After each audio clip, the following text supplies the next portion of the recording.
হলো কি হলো? দেখো না সয়াসের বোতলটা হাত থেকে পড়ে ভেঙে গেল। দিদি এবার বাবা মনে হয় মাকে খুব মুখ করবে। ও কোনো ব্যাপার না, তুমি আস্তে আস্তে আসো, নালে পায়ে কাঁচ পড়ে যেতে পারে। তুমি যাও, আমি কাঁচগুলোকে পরিষ্কার করে দিচ্ছি। ও পাপা কিছুই বললো না? মা তুমি অফিস যাবে কখন? তোমার তো অনেক লেট হয়ে গেল। হ্যাঁ রে, বাসনগুলোকে ধুয়ে দিয়ে যাব। আরে আরে এগুলো আমাকে দাও, আমি পরিষ্কার করে দিচ্ছি। যাও তুমি অফিসে যাও। বাহ, থ্যাংক ইউ।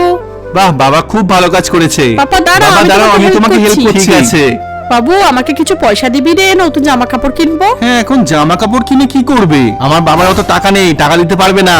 তোমার যে পুরনো জামা কাপড় গুলো আছে ওইগুলোই পরো। হ্যাঁ, পয়সা ইনকাম করতে আমার দম বেরিয়ে যাচ্ছে, আর উনি এখন নতুন জামা কাপড় কিনবেন। ও তো তোর মা হয়, তুই এরকম ব্যবহার করছিস কেন? তোর ছেলেরা এটা দেখে কি শিখবে? বাবা তুমি একদম ঠিক বলেছো, দাদিকে 1 টাকাও দেবে না। হ্যাঁ বাবু চল, দেরি হয়ে যাচ্ছে তো। আমি এখন গেম খেলছি, আমার অত টাইম নেই। দূর, এই তুই জামা কাপড় চেঞ্জ করে এবার স্নানটা করে আয়। তুমি দেখতে পাচ্ছ না আমি এখন খেলছি? মাথায় কোনো বুদ্ধি নেই। আমি তো আর বাবা মাকে ডেকেছিলাম, আপনি কেন এলেন?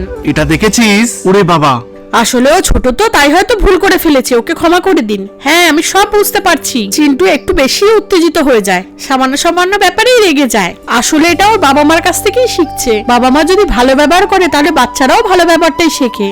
আপনাদের এটা বোঝা উচিত। দেখো বাচ্চারা হলো একটা সাদা পৃষ্ঠার মতো, আর মা বাবারা হলো পেন। আমরা বাচ্চাদের যেরকম শেখাবো বাচ্চাদের পৃষ্ঠায় সেই রকমই লেখা থাকবে। তাই আমরা ওদের ভবিষ্যতের কথা ভেবে আজ থেকে আর খারাপ ব্যবহার করব না। হ্যাঁ তুমি ঠিক বলেছো।